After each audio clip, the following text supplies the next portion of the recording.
गण विशेष अतिथि माननीय professor Ram Prakash, member of parliament Rajya Sabha,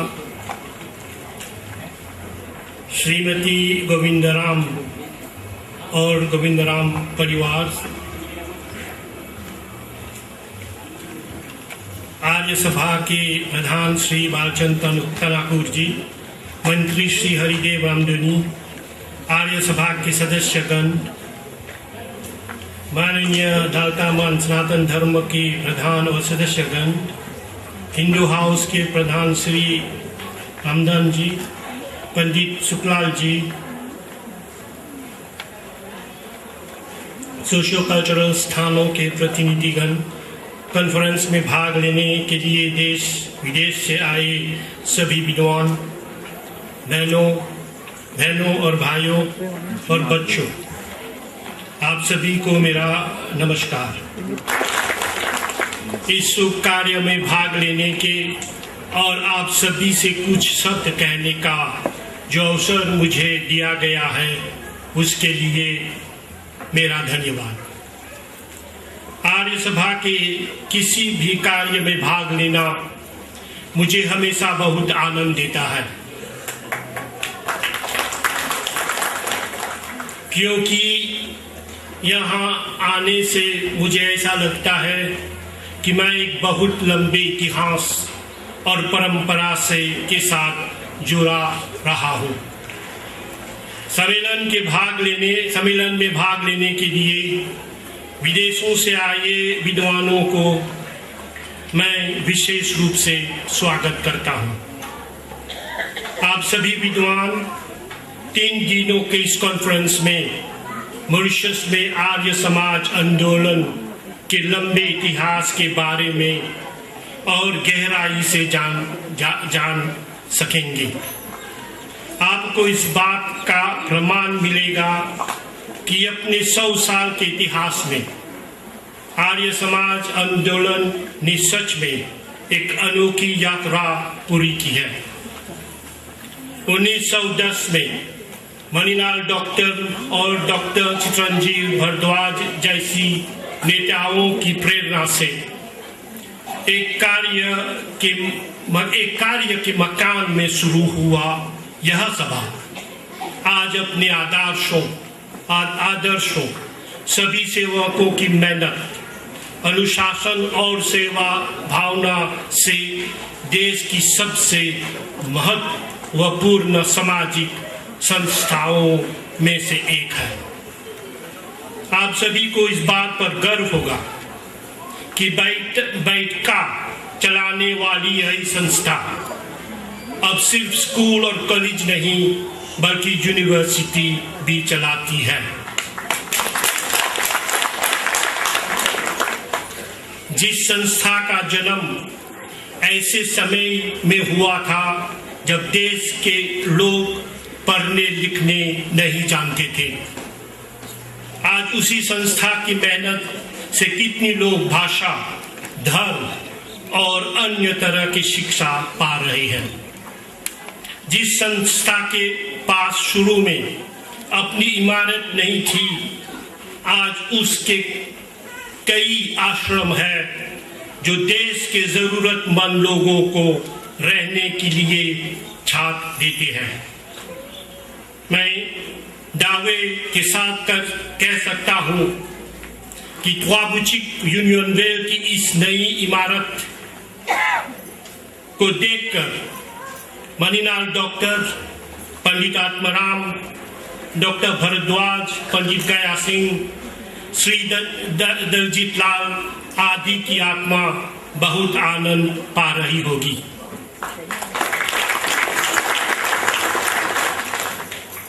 मैं आज इस अवसर का लाभ उठाते हुए उन सभी महान प्रचारकों को नमन करना चाहता हूँ जिन्होंने मॉरिशस और दुनिया भर में वैदिक धर्म का प्रचार किया। साथ में उन सभी लोगों को भी मेरा नमस्कार है जो आज भी इस निष्ठा और लगन के साथ इस धर्म का प्रचार कर रहे हैं और हमारे धर्म हमारे संस्कृति और हमारी सभ्यता को बढ़ा रहे हैं। यह बहुत अच्छी की बात है कि अपनी स्थापन के 100 वर्ष होने पर आर्य सभा एक ऐसी इंटरनेशनल कॉन्फ्रेंस करके उन सभी भारतीय मिशनरीज को योगदान को याद कर रहा है जिन्होंने भारत से बाहर आर्य समाज के सिद्धांतों का प्रचार किया है।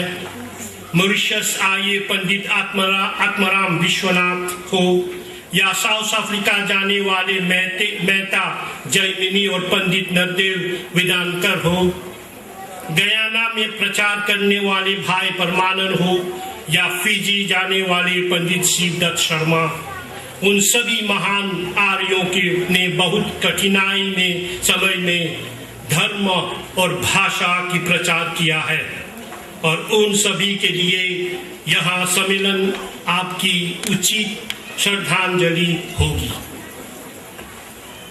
यहाँ पर देश विदेश के समाजियों का एकता होने हैं, इसलिए भी सुखद है क्योंकि 100 साल का इतिहास देखने के साथ साथ आप सभी को मिलकर आने वाले 100 साल के लिए भी नई दिशाएं तय करना होगा। आप सभी जानते हैं कि आज दुनिया वही नहीं है जो स्वामी दयानंद या भाई परमानंद के जमाने में थे। बहुत कुछ बदल गया है और बहुत गति से बदला रहा है। आज आपके सामने ये चुनौती है कि इस नई दुनिया को यह कैसे समझा जाए कि स्वामी जी के आदर्श और समाज के सिद्धांत आज भी उतनी सार्थक है। महिलाओं के उत्थान आर्य समाज के सबसे बड़े अचीवमेंट्स में से एक रहा है। यह समाज उस समय से दुनिया भर में नारी शिक्षा के लिए काम कर रही है। आज दुनिया भर में अब हमको याद आया है कि हमारे महिलाओं को अच्छा संस्था देना चाहिए, मगर स्वामी दयानंद 150 साल पहले वो देख गया था कि महिला को हमको उसका स्थान देना चाहिए। दुनिया भर में नारी शिक्षा के लिए काम कर रहा है। जब बहुत से देशों में पुरुषों को भी शिक्षा नहीं मिल पाती है, मॉरिशस में आर्य सभा ने नारी को धर्म और समाज के बराबर के अधिकार दिलाने के लिए जो योगदान दिया है, उसके लिए यह देश हमेशा आपका ऋणी रहेगा। मुझे इस बात की खुशी है कि आर्यन कॉन्फ्रेंस नारी के भविष्य के लिए आगे और भी सोच रहा है और इस सम्मेलन में आप महिलाओं के उत्थान और एम्पावरमेंट में आर्य समाज के योगदान भी चर्चा कर रहे हैं। भाइयों और बहनों, जैसे कि मैंने आपसे पहले कहा, आज का समाज बहुत तेज गति से बदल रहा है।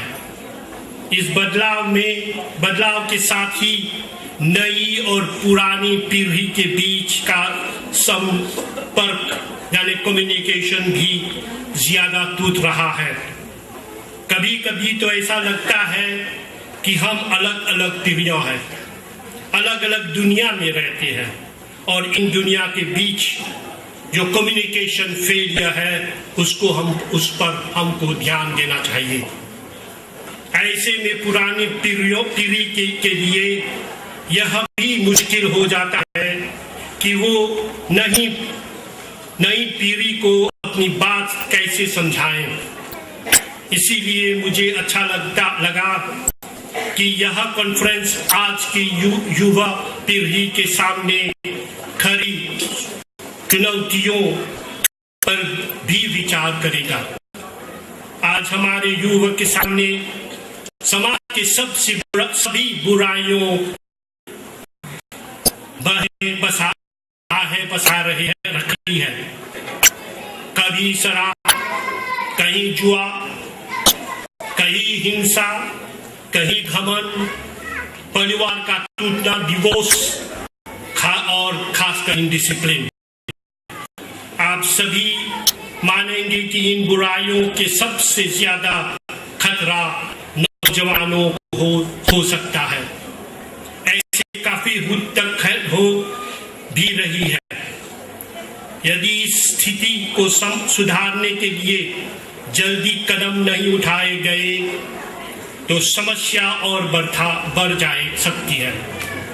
हमारे युवकों की इतनी हानि होगी, उतनी ही हानि होगी, उतनी ही हानि हमारे धर्म, हमारी संस्कृति और हमारे भविष्य की होगी, क्योंकि हमारे युवकों हमारे धर्म और हमारे देश की भविष्य है। एक समय आ सकता है जब इन बुराइयों के हाथ से हार कर नौजवानों अपने धर्म और अपने समाज से दूर होते जाएंगे। हमारे युवकों को जीवन की सही दिशा दिखाने का ज्ञान हमारे धर्म में है।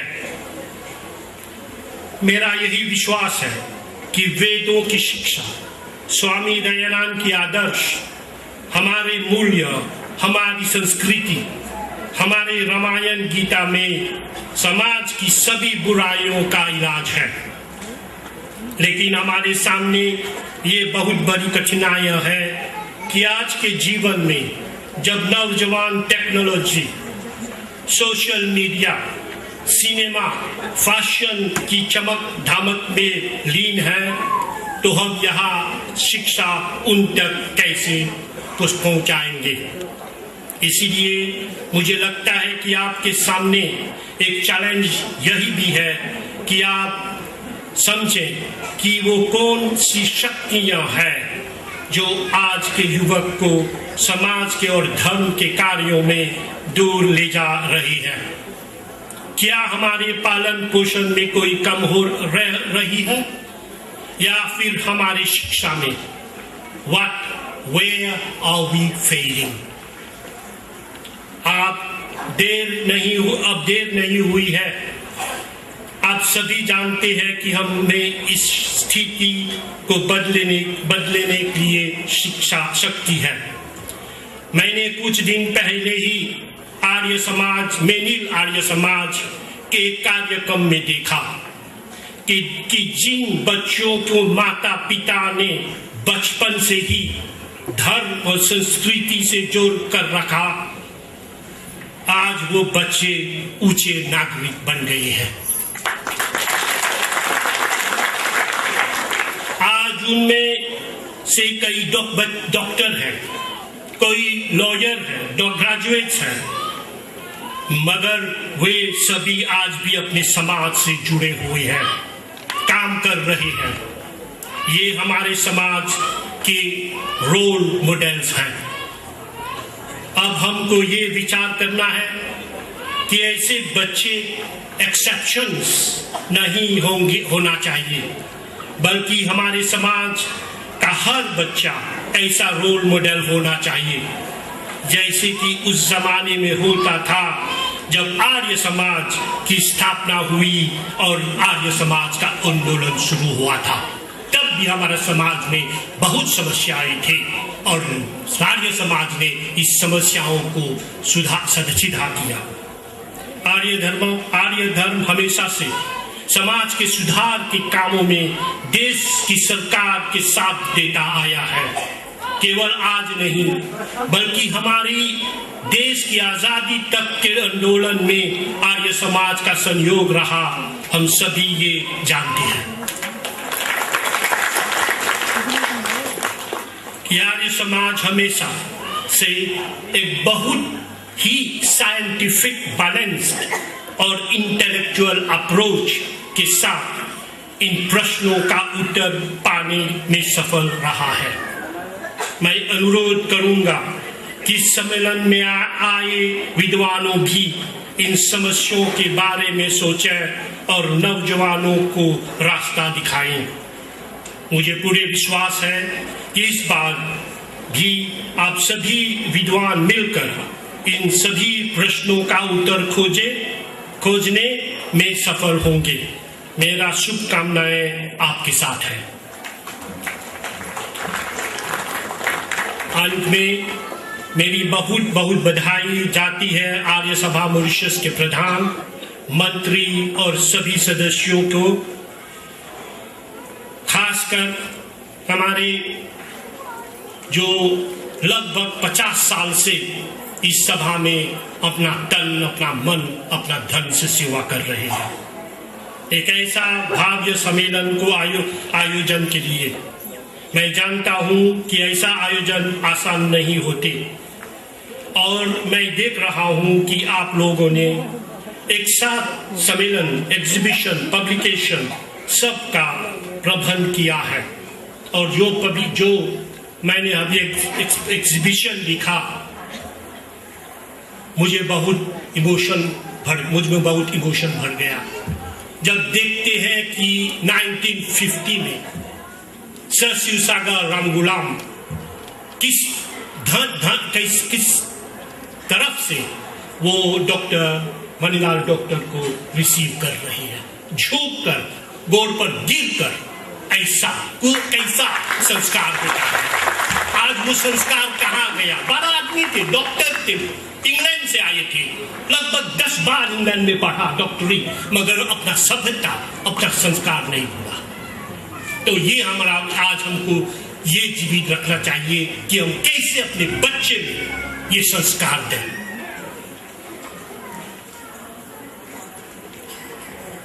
और सब का ऐसे करना के निमंत्रण से लेकर स्वागत सत्कार तक में बहुत मेहनत लगी। मुझे विश्वास है कि प्रधान जी और उनकी पूरी टीम ने इस उद्घाटन समारोह में जो सफलता हासिल की है वही पूरे सम्मेलन में मिलेंगी।